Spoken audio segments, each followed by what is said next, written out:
How do you explain watching $500,000 vanish from your bank account overnight, not because you were careless, but because someone you trusted found a loophole big enough to drive a truck through, and then realizing the only way to get justice was to beat them at their own game? It started the year after my father passed, when grief was still an uninvited guest at every corner of my life. His estate was modest but clean. No messy debts, no hidden liabilities, just a tidy inheritance he left for me. That money was supposed to be a safety net, the kind that meant I could finally breathe after years of scraping. I put $500,000 into what I thought was a safe, shared investment with a man named Victor Hayes.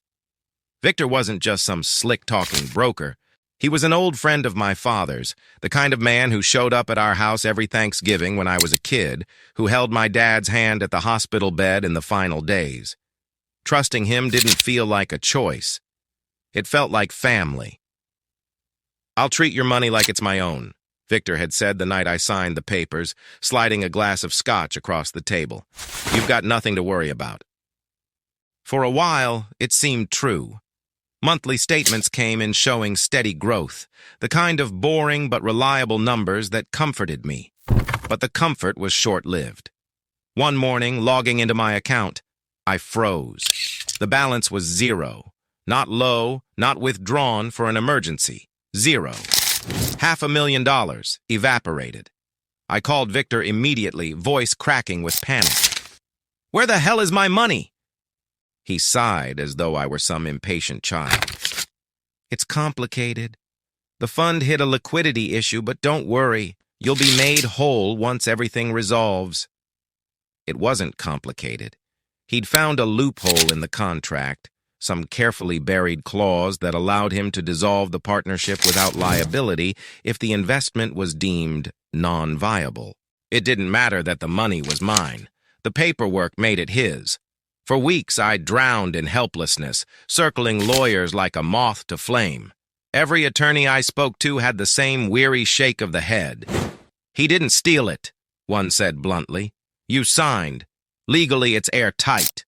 Another leaned back in his chair and muttered, "Morally bankrupt, yes. Criminal, no." Victor didn't avoid me either. That was the sickest part. He called once, just to twist the knife. "You'll recover, kid. You're young. Think of it as a lesson." A lesson. I started spending sleepless nights hunched over case law, tax codes, property records. What began as desperation turned into obsession. Somewhere in those endless documents there had to be something, some trap door like the one Victor had used on me. And then, one night, I found it. Victor had a sprawling suburban house, the kind that screamed old money. White columns, manicured lawn, a pool glinting like sapphire in the back. But the mortgage documents told a different story. He'd refinanced the place 3 years earlier under an LLC he alone controlled. The filings were sloppy, sloppier than Victor ever realized. The LLC had expired, but he continued signing property taxes and loan agreements under its name, a technical error most banks wouldn't bother flagging. But in legal terms, that meant the property wasn't properly shielded. It was vulnerable. The loophole stared back at me like a loaded gun. I brought the discovery to a lawyer named Marianne Black, a sharp, silver-haired woman who smelled faintly of peppermint, and spoke like she was permanently 2 steps ahead of everyone in the room. She didn't laugh me out of her office. She leaned in. "You're telling me he lost corporate protection on his primary asset?" I nodded, my hands trembling. "If someone files the right claim, the property can be seized, right?" Her lips curved into the kind of smile I hadn't seen in months. Right. The process wasn't instant. It was months of filings, counter-filings, motions, and hearings, each step dragging Victor closer to the realization that he wasn't untouchable. The first time we faced each other in court, he wore that same smug grin I'd seen at my father's funeral, like he was humoring me. But when Marianne presented the expired registration, the grin cracked. He turned to his lawyer, whispering furiously, and for the first time, I saw fear in his eyes. "You can't do this," Victor hissed at me outside the courthouse one afternoon, cornering me by the elevators. This isn't a game. No, I said, my voice steady for once. This is a lesson. By the time the gavel came down months later, Victor's house wasn't his anymore. It was mine. The marble foyer, the chandelier, the pool. Every symbol of his arrogance transferred to my name. He tried to appeal, of course. Tried to drag it out. But the loophole was ironclad, his own arrogance baked into the foundation of his undoing. I moved in the following spring, not because I loved the house, but because I wanted to feel the weight of justice under my feet. Every time I walked through those grand double doors, I remembered his voice telling me I'd recover, that it was just a lesson. He wasn't wrong. It was a lesson, but not the one he thought. The first sign that Victor wasn't finished came in the form of a letter, thick cream-colored paper embossed with a law firm's seal I didn't recognize. I almost tossed it aside, assuming it was another piece of junk mail. But when I slid it open, the words inside sent a chill down my spine. Notice of adverse claim. He was challenging the title to the house, claiming I had used fraudulent means to acquire it. The irony nearly made me laugh. Fraudulent means, from the man who had gutted me with his precious loophole.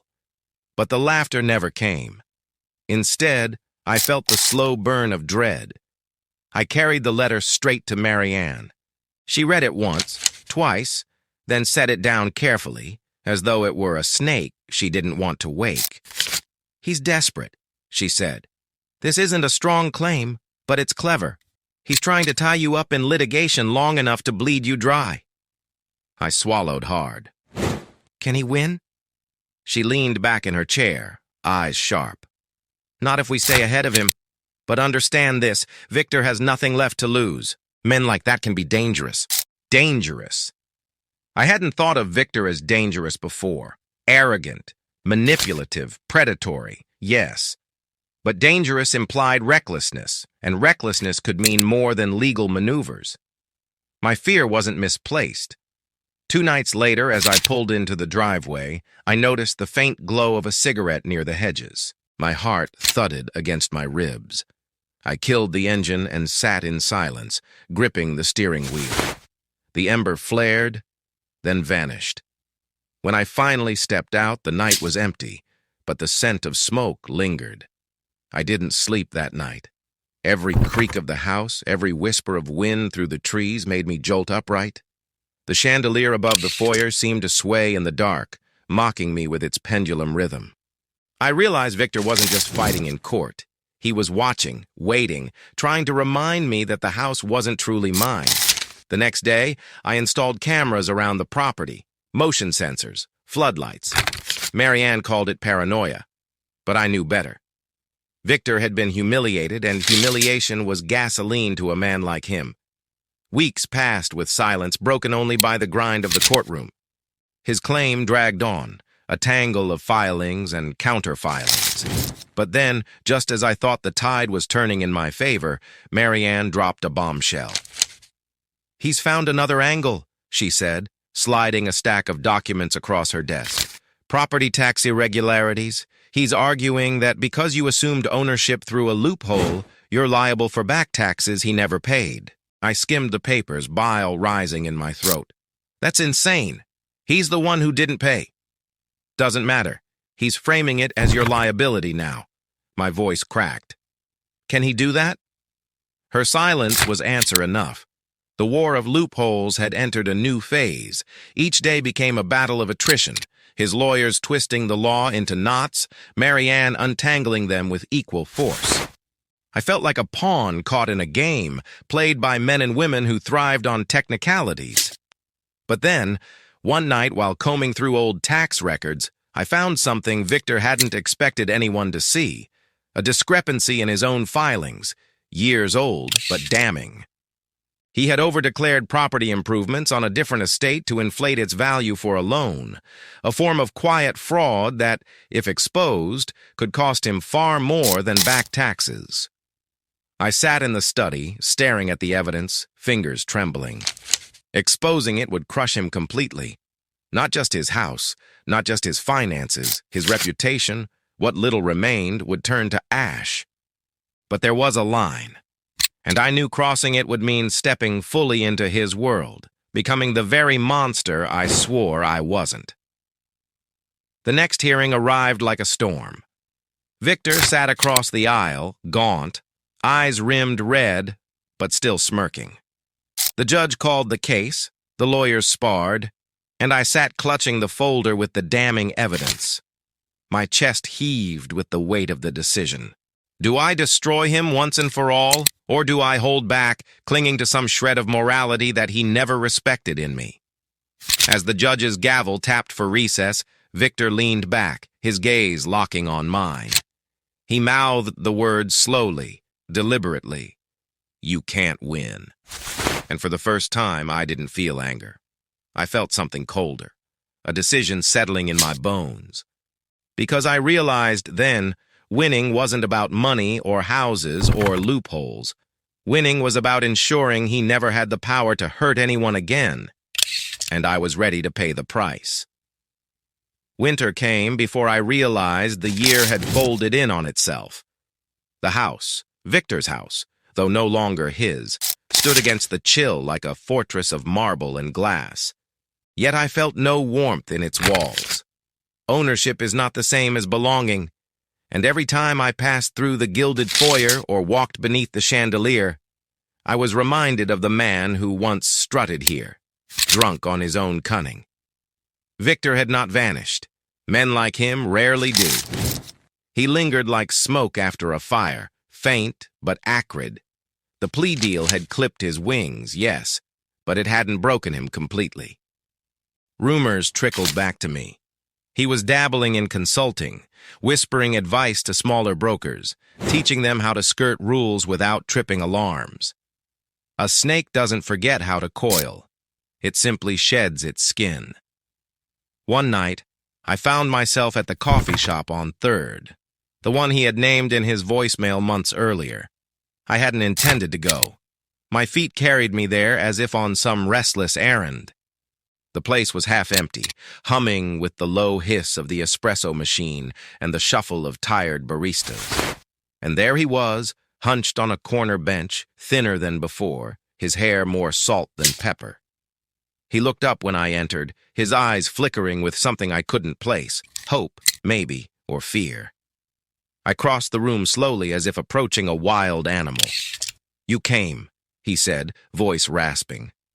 I'm not sure why, I admitted, sliding into the seat across from him. For a moment, we just sat, silence thick as steam in the air. Then he leaned forward, lowering his voice. You think you've won. You think taking my house, dragging me through court, humiliating me, it ends here. But it doesn't. You know it doesn't. I met his gaze. You're right. It doesn't end. But it doesn't end the way you think either. It ends when you stop. He laughed then, a dry, broken laugh. Stop? That's not in my nature. It wasn't in your father's either. He just pretended better. The jab landed hard, but I kept my face still. Don't drag him into this. He built things. You tear them apart. Victor's hand trembled slightly as he lifted his cup. Maybe, but you've got his fire, and fire always consumes. You'll see. I stood, unwilling to let his poison seep any deeper. But as I turned to leave, he said one last thing that rooted me in place. There's another loophole you haven't found yet, and when I use it, you'll wish you'd finished me off when you had the chance. I walked out into the cold night air, his words gnawing at me like a splinter I couldn't dig out. Days later, the other shoe dropped. A notice arrived from the county assessor S. office, a challenge to the transfer of Victor S. house, my house. He had filed a motion claiming that the original LLC error was procedural, not substantive, and that the property technically still belonged in his estate. It was a long shot, a desperate play. But it was a loophole, and loopholes had teeth. Marianne was furious when I showed her the notice. He's trying to claw back what's already been ruled on. It's reckless, He'll lose. But he's not afraid of losing, I said. He's afraid of disappearing. She leaned back in her chair, studying me. Then we don't just fight him in court. We expose him again. This time, not just the fraud, not just the tax evasion, we dismantle the entire mythology of Victor Hayes. We make it impossible for anyone to trust him again. The plan took shape like steel being forged. Audits, testimony from those he had duped, public filings dragged into daylight. Each step stripped away another layer of his armor. And yet, the more we pressed, the more erratic Victor became. He left late-night voicemails, slurred, venomous, alternating between threats and pleas. He appeared once outside the courthouse, shouting that I was a thief, that I'd poisoned his daughter against him. Emily called me not long after. Her voice was steady, but beneath it I heard the tremor of a daughter caught in a storm. He came to my apartment, she said. He begged me to testify for him, said he was dying, said you'd stolen his legacy. Are you safe? I asked immediately. Yes, but he's unraveling. He's not the man I grew up with, he's less. She paused, then added softly, part of me pities him, but another part wants him gone for good. I understood that split. I lived it every day in the house he lost, torn between pity and vengeance, between wanting to end him and wanting simply to walk away. The final hearing arrived in early spring.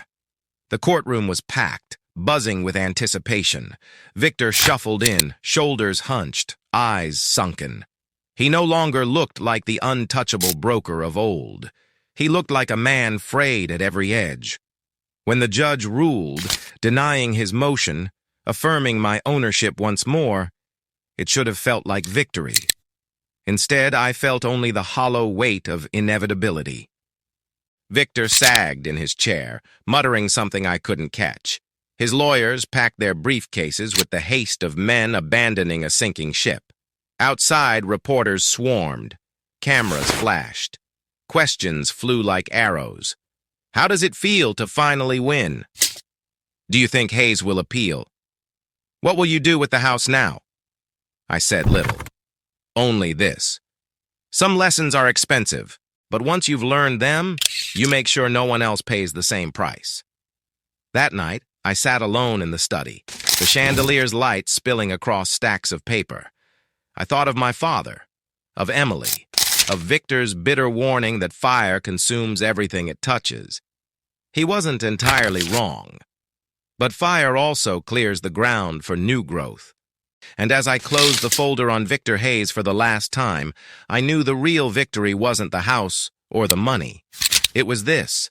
I had taken his weapon, his precious loopholes, and turned them into the very chains that bound him. The man who stole $500,000 with a trick of the pen lost everything to the same trick. And for the first time in a long time, I felt the faint stirrings of peace. Years passed, but Victor's shadow never fully vanished. Even after the final gavel had stripped him of his house, his assets, and his reputation, I sometimes caught whispers of his name. A sighting at a dingy bar downtown. A rumor that he was advising some two-bit hustler out of a motel room. A story that he'd been spotted pawning his cufflinks. Those same gold ones he used to flash when shaking hands at gala dinners. But for me, life moved forward. The house slowly shed its ghosts. The smell of cigars faded, replaced with lavender from the garden. The study, once cluttered with legal files and sleepless nights, became a place where I read books that had nothing to do with law. Emily visited sometimes, her laughter growing freer each time. She had started working at a nonprofit that helped young investors avoid financial traps, her quiet rebellion against her father's legacy. Yet peace is fragile, and some men refuse to die quietly. It was on a rain-soaked evening in late autumn, nearly 3 years after the last courtroom battle, that I came home to find an envelope slipped under my door. No postage, no return address. Inside was a single page, scrawled in Victor's hand. You didn't bury me, you just forced me underground. And from underground, roots grow. When you least expect it, you'll see what I've planted. I sat in the foyer, the chandelier humming faintly above, rain hammering the windows, and felt the old dread coil in my stomach. Was it a threat? A bluff? Or was it the last bitter gasp of a man who had nothing left? I showed the note to Mary Ann the next day. She pursed her lips, scanned the page twice, and then slid it back to me. "Men like Victor survive on fear," she said. "If you give this weight, he wins again." But she also filed a report quietly, just in case. Weeks went by. No further notes, no sightings. I almost convinced myself it was over, until Emily called one night, her voice breaking. "It's my father," she said. He's gone." The words hung in the air, heavy and strange. She explained. He had been found in a rented room, alone. Heart failure, the coroner said. The man who once dined under chandeliers and drank aged scotch had died on a sagging mattress with nothing but unpaid bills and empty bottles for company. I drove to the funeral out of some obligation I couldn't name. There were no reporters, no business partners, no mourners beyond a handful of distant relatives and Emily. She stood by the casket, eyes glassy but dry, as though she had run out of tears long before. "I don't know how to feel," she admitted softly when I approached. "He was my father. He ruined so much, but he was still my father." I placed a hand on her shoulder. "You don't have to know. Grief doesn't come with instructions." As the casket was lowered, I felt a strange mixture of relief and emptiness. Victor Hayes, the man who had stolen my money, my peace, and years of my life, was finally gone. But so was the game, the constant tension, the fire that had driven me to fight him at every turn. In the silence that followed, I realized something unsettling. Without Victor, I had no enemy, and for the first time in years, I had to ask myself who I was without the battle. I found my answer slowly in the months after his death. I sold the house, not because I couldn't bear its history, but because I no longer needed it as a trophy. I donated a portion of the proceeds to Emily's nonprofit, ensuring her father's name would, in some roundabout way, fund the kind of good he had never chosen to do. And I left the city. I bought a small cottage near the coast, far from marble foyers and chandeliers. I planted lavender and rosemary by the windows. I built a life that was quiet, deliberate, and mine. Sometimes, when I walk along the shoreline at dusk, I think of Victor. I think of how he lived like a man convinced the rules were for other people, how he used loopholes as weapons until one bigger loophole took everything from him. I think of the house, the courtroom, the note, and I think of my father, who would have told me that justice is never clean, but it's always necessary. And in those moments, I whisper the truth into the wind, as much for myself as for anyone who might be listening. You can steal money, you can steal houses, but when you live by loopholes, eventually one swallows you whole. That was Victor's legacy. Mine was making sure it ended with him. Years later, the world had all but forgotten Victor Hayes. His name, once printed in glossy magazines beside pictures of fast cars and tailored suits, had been reduced to a footnote in dusty court records. But not everyone forgot. His daughter Emily carried his shadow with her, though in a way far different than he would have ever imagined. She built her nonprofit into something substantial. What began as a small workshop teaching college students how to read fine print turned into a nationwide initiative. They called it Clearline. Seminars, online courses, even partnerships with schools. It spread fast because the hunger for protection from predators like Victor was everywhere. One spring, she invited me to their annual summit. I walked into a hotel ballroom filled with hundreds of young people, notebooks in hand, eyes bright with the kind of hope I hadn't seen in years. On the stage, Emily stood poised, steady, nothing like the fragile woman who had once come to my porch in tears. She spoke of transparency, of education, of never signing what you don't understand. But then she paused, glanced at me in the audience, and added something unscripted. "My father taught me a hard lesson," she said. "He showed me how loopholes can be used to take, to exploit, to strip people of their futures. But another person showed me how loopholes can be turned against the people who abuse them, how the very cracks they exploit can be their undoing. That's why we're here. Not just to learn how to protect ourselves, but to make sure fewer victors are out there waiting." The room erupted in applause. I felt a strange warmth bloom in my chest, not pride exactly, but a sense that the war I had fought wasn't mine alone anymore. Emily was carrying it forward, reshaping her father's shadow into something useful, something brighter. After her speech, she found me near the back. "You should have been up there," she said with a grin. I shook my head. "No, this is your stage, and you've done something I never could. You've made the lesson bigger than just us." She smiled, but her eyes softened. "You gave me the chance." That night I returned to my cottage by the sea. The air was heavy with salt, and the waves beat their steady rhythm against the rocks.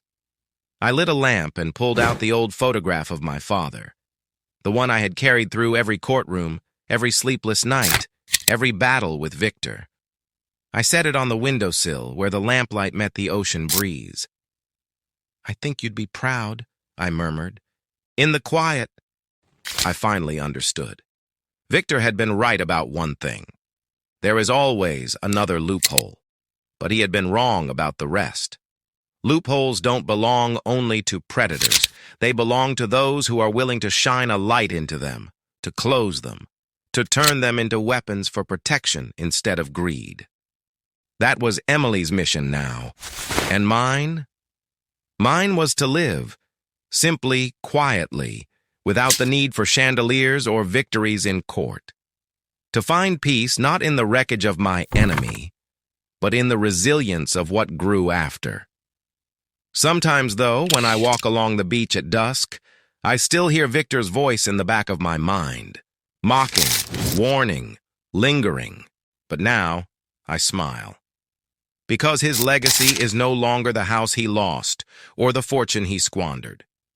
It's the lesson he never meant to teach, carried forward by the very daughter he tried to use as a pawn. And that, I think, is the perfect loophole of all. It was almost 10 years after Victor E.'s death when I discovered he had left behind one final shadow. Life had grown calm. My cottage by the sea was weathered by salt and wind, but it stood strong. Emily's nonprofit, Clearline, had become a household name.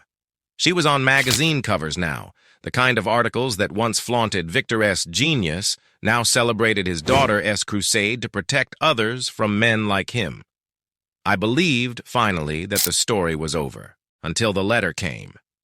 It arrived in the same thick cream paper Victor had used years ago, but the handwriting was not his. It was neat, deliberate, cold.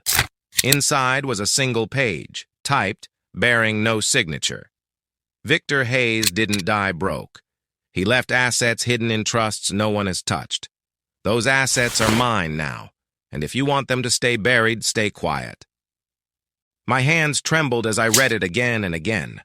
The words blurred, but the meaning cut sharp. Victor had planted seeds even as his empire burned. He had left behind not just debts and shame, but hidden caches, money laundered through shell accounts, properties tucked beneath forgotten filings. I called Emily immediately. She was silent for a long time after I read her the letter. "He always said he had one more loophole," she whispered finally. "I thought it was just bluster." We met the next day in her office, a space lined with bookshelves and plaques, her nonprofit's logo gleaming proudly behind her desk. But her face was pale, her hands restless. "If someone really inherited what he hid," she said, "they could use it to undo everything we've built. Imagine, funding new scams, fueling more predators. It would be like he never left." I stared at the letter, at the careful, deliberate phrasing. "Then we don't stay quiet. We find the assets before they do." For months, we dug.